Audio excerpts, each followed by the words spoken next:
Sometimes I speak and I feel like it ain't my words, like I'm just a vessel channeling inside this universe. Sometimes I speak and I feel like it ain't my words, like I'm just a vessel channeling inside this universe.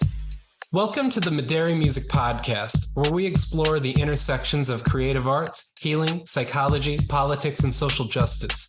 As always, we are your hosts, Dorian Wallace. And it's your girl, D. Marie Cecily. Sometimes I speak and I feel like it ain't my words, like I'm just a vessel channeling inside this universe. Sometimes I speak and I feel like it ain't my words, like I'm just a vessel channeling inside this universe. Sometimes I speak and I feel like it ain't my words, like I'm just a vessel channeling inside this universe. Sometimes I speak and I feel like it ain't my words, like I'm just a vessel channeling inside this universe. Sometimes I speak and I feel like it ain't my words, like I'm just a vessel channeling inside this universe. Sometimes I speak and I feel like it ain't my words, like I'm just a vessel channeling inside this universe. Sometimes I speak and I feel like it ain't my words, like I'm just a vessel channeling inside this universe.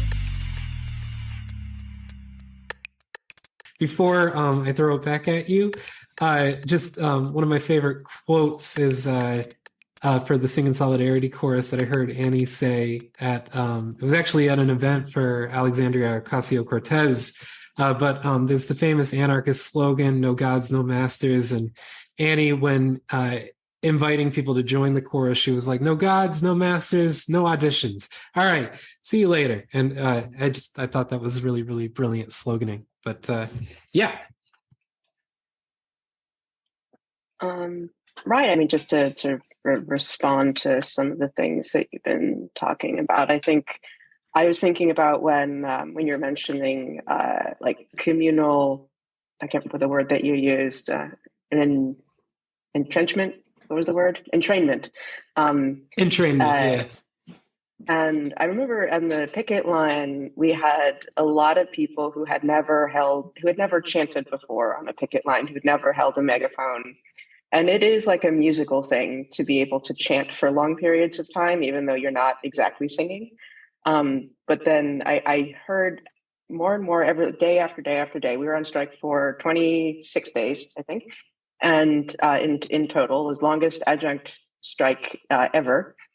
And day after day after day, I saw people get better, and I saw people kind of lose themselves in making in chanting. And sometimes they would stop chanting and they would start singing, either singing the chants or just launching into the chorus of "Solidarity Forever," or "Which Side Are You On?" And they just get better and better and better at it. And eventually we had this like core group of, a lot of them were students, undergraduates who were out supporting their teachers. And they had the megaphone, and they would like get together in little groups in the middle of the picketers. The picketers walked in a circle around them. And sometimes there'd be a couple of like music professors there playing horns, playing drums, like a guitarist, and they'd form a little ad hoc band that would play along to the chanting. And they just formed their like a little community day after day after day of like, and learn how to inspire people to keep going, to keep the energy up, and they got better at it.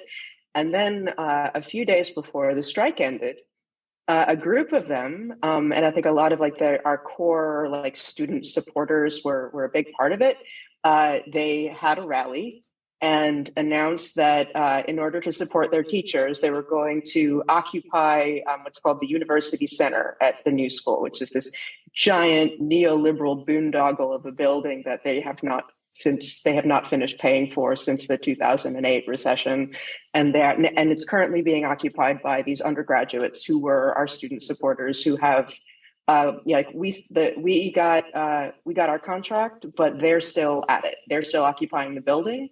And it was that like community that they kind of started at the picket line with these musicians, and training people to be in the moment and building that community of themselves. And it formed very organically, and now it's sort of become a political action that's sort of independent of the strike.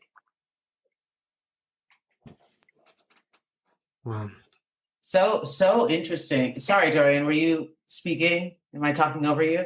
That's fascinating. It's the history of it. You know, if we think about work songs, you know, on chain gangs, and we think about slavery and how chants were used as a protest then as well, and to send, sending messages that overseers and the people in charge couldn't understand, and how that sort of visceral messaging, I think, is endemic. It's the same in what we use today. That's where it came from, right?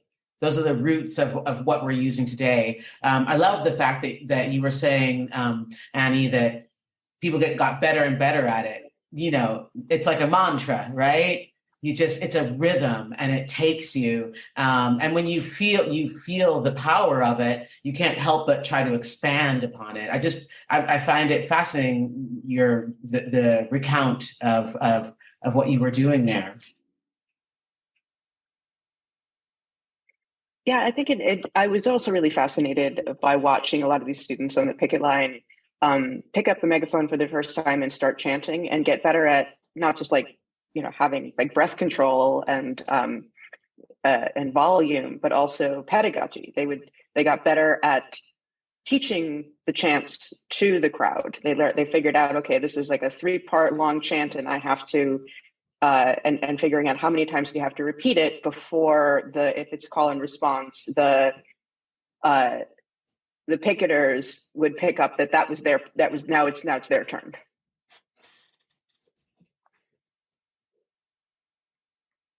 Yeah, I agree. I think that is amazing to hear, but also how, you guys as a community, standing up against this thing manifested into a whole nother community. And, I think that's the beauty of it, especially Dorian and I think get to see that happen quite often. When we were working in Rikers, we would go into a unit, nobody talks to each other, nobody really knows each other. People are from the 7 neighborhoods of New York City, but not necessarily, haven't ever met each other. And to your point, the first session may be like, I don't listen to that type of music. I don't really care about that. And then by the time we're 3-4 sessions in, folks are like, hey, they're coming today. Make sure you're ready. I've even had the experience of Ropeadope gentlemen who were all musically inclined in their own way, because we all are, and got to the point where they were collaborating on songs. But it started with us just listening to music, from nowhere, just at a base level, listening to music. And then that turned into them choosing music that they loved most and that resonated with them. Or, to your example, a chant that we all have to sing. And then they started teaching it to each other. And before we have a whole chorus going on. And that led into a whole nother musical community. And I remember talking to some of the gentlemen after we left and them saying yeah, we're still writing together.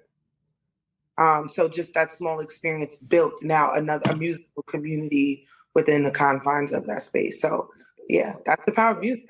Sometimes I speak and I feel like it ain't my words, like I'm just a vessel channeling inside this universe. Sometimes I speak and I feel like it ain't my words, like I'm just a vessel channeling inside this universe. You have been listening to a sample of a premium episode of the Maderi Music Podcast.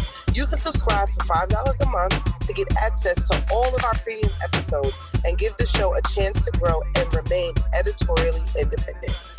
We don't run any advertising on the show, and we'd like to keep it that way. Head on over to patreon.com/Maderi Music. In the words of our comrade Assata Shakur, it is our duty to fight for our freedom. It is our duty to win. We must love each other and support each other. We have nothing to lose but our chains. We'll see you next time. Sometimes I speak and I feel like it ain't my words.